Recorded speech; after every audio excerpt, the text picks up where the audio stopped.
ममलिकत पाकिस्तान को। अब एक नुक्ता यहाँ पर यह आ रहा है, जिस तरह से भी हमारे साथ एक्सपर्ट्स मौजूद थे, वो ये कह रहे थे कि जब तक दस्तखत ना हो जाए उस वक्त तक इसको इस तरह से अफशा नहीं किया जा सकता।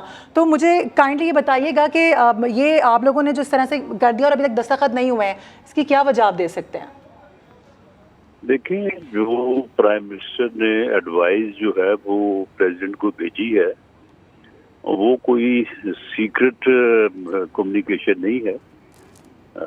वो एक ओपन कम्युनिकेशन है और प्राइम मिनिस्टर ने जो है वो न सिर्फ वो एडवाइस एक फैसला किया है, एक आईनी इख्तियार अपना बरूए कार लाते हुए, तो उन्होंने कैबिनेट को भी एतमाद में लिया है। तो जब कैबिनेट को एतमाद में लिया है तो वो कोई फैसला जो है वो कैबिनेट का कोई मेंबर भी जो है वो मरियम औरंगजेब साहब ने ट्वीट किया, जो कोई भी कर सकता था। तो ये एक आईनी फैसला है और प्राइम मिनिस्टर ने जो है वो एडवाइस जो है वो प्रेसिडेंट को भेज दी है, जो कि बाइंडिंग है। और ये फैसला जो है ये इंशाअल्लाह मुल्क और कौम के बेहतरीन मफाद में किया गया है, बेहतरीन मफाद में किया गया है। लेकिन यहाँ पर ये ज़रूर बताइएगा राना साहब, जिस तरीके से हम देख रहे हैं कि सदर साहब समरी अगर रोक लेते हैं, 27 नवंबर को रिटायरमेंट भी आ रही है आसिम मुनीर साहब की, उसके बाद जो एक्सपर्ट्स हैं वो ये भी कह रहे हैं कि ये मामला कोर्ट में भी जा सकता है, तो फिर हुकूमत के पास क्या ऑप्शंस होंगी? आप लोगों ने क्या हिकमत अमली तैयार किया, क्या प्लान किया है? देखें, फेडरल गवर्नमेंट के पास आर्मी एक्ट के तहत ये इख्तियार है कि वो किसी भी ऑफिसर की जो रिटायरमेंट है उसको जो है वो सीज कर सकते हैं या उसकी सर्विस को जो है वो एक्सटेंड कर सकते हैं। तो आज कैबिनेट ने पहले ये फैसला किया कि जनरल सैयद आसिम मुनीर साहब की जो रिटायरमेंट 27 को हो रही है उसको एक्सटेंड कर दिया है टिल टाइम कि वो चीफ ऑफ आर्मी स्टाफ की जिम्मेदारियां जो है वो संभालें, और उसके बाद उनको जो है वो जनरल के ओहदे पे विद इमीडिएट इफेक्ट जो है वो उन्हें प्रमोट किया गया है। और देन थर्ड स्टेप के तौर पे उन्हें जो है वो चीफ ऑफ आर्मी स्टाफ कर दिया गया है।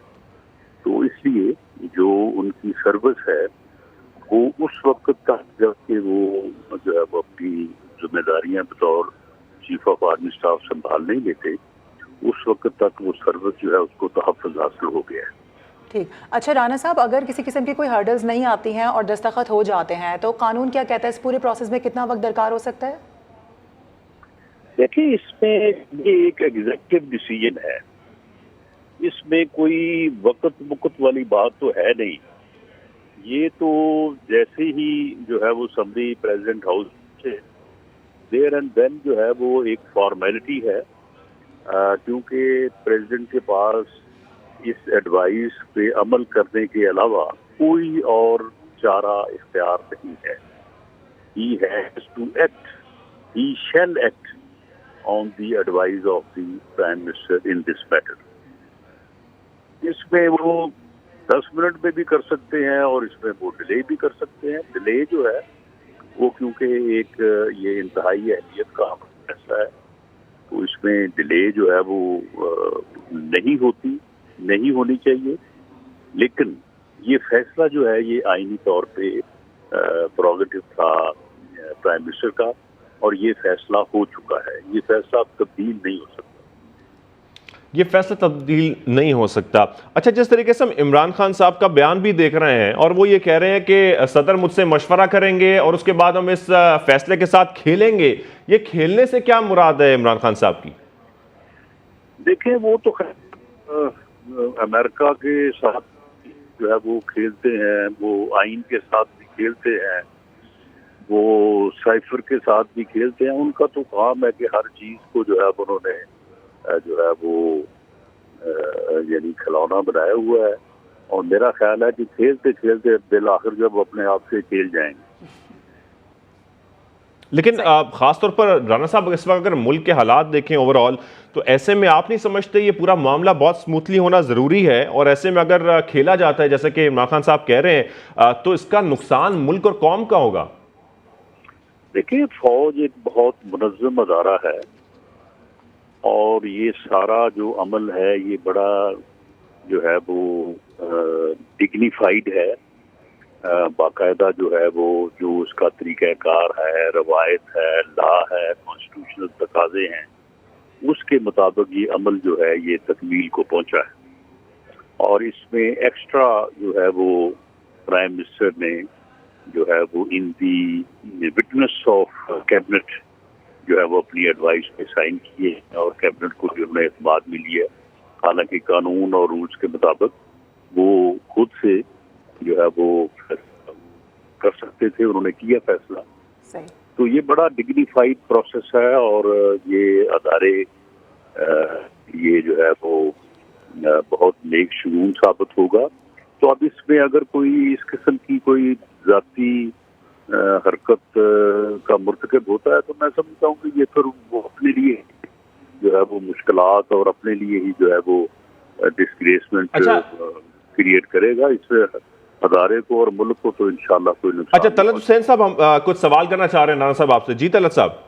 جی رانا صاحب، آپ نے عمل مکمل کر لیا، بہت اچھی بات ہے، لیکن یہ جو صدر مملکت کے ساتھ معاملات ہیں، ظاہر ہے وہ بھی آپ نے پالیسی کے زاویے سے دیکھے ہوں گے، تو آپ نے پہلے کوئی تھوڑی سی راہ ہموار کی ہے کہ آپ نے بس سارا کچھ جو ہے وہ صدر مملکت صاحب اور ان کی اچھی نیت پر ہی چھوڑ دیا؟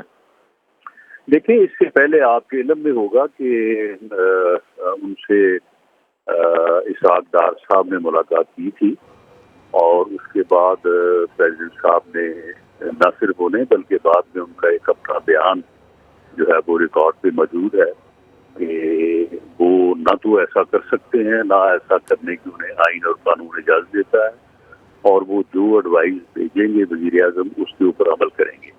کیونکہ زیادہ سے زیادہ کسی تشریح میں جا کے جو ہے وہ صدر اس میں ڈیلے کر سکتے ہیں، لیکن یہ فیصلہ جو ہے یہ آئینی طور پہ بائنڈنگ ہے، یہ شیل ایکٹ ہے۔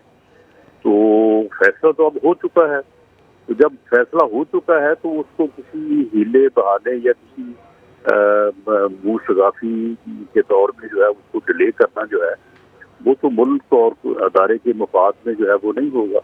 تو ایڈوائس جو ہے وہ ان کو دے، اور جس کا میں نے پہلے بھی عرض کیا ہے کہ یہ بہت ہی روایت، سلیقہ اور جو آئینی اور قانونی تقاضے تھے کہ کس طرح سے صبری روٹ ہونی چاہیے، کس طرح سے وزیر اعظم کو پہنچنی چاہیے، اور پھر نمبر 1 پہ سینیورٹی کا اصول جو ہے اسے بھی پیش نظر رکھا گیا، اور اس میں جو 27 تاریخ کی بات تھی وہ جس طرح سے میں نے عرض کیا کہ اس کو فیڈرل گورنمنٹ جو ہے وہ کسی بھی جو ہے وہ جنرل کو یا کسی بھی سرکاری ملازم کو جو ہے وہ تحفظ دے سکتی ہے، تو وہ ان کی سروس کو پہلے تحفظ دیا جائے ٹل ٹائم کہ وہ 29 کو اپنا چارج ریزیوم کرتے ہیں یا 10 دن بعد کرتے ہیں یا 14 دن بعد کرتے ہیں، تو دیٹ از کورڈ۔ تو رانا صاحب، یہ اگر آپ وضاحت فرما دیں ہمارے ویورز کے لیے، میری اپنی سمجھ تھی تحفظ آپ نے کیسے دیا ہے ان کی طرف؟ دیکھیں، آرمی ایکٹ کے تحت فیڈرل گورنمنٹ کو لیا ہے یا اس کی ریٹائرمنٹ۔ رانا صاحب آپ کی آواز تھوڑا سی ڈسٹرکشن آ رہی ہے۔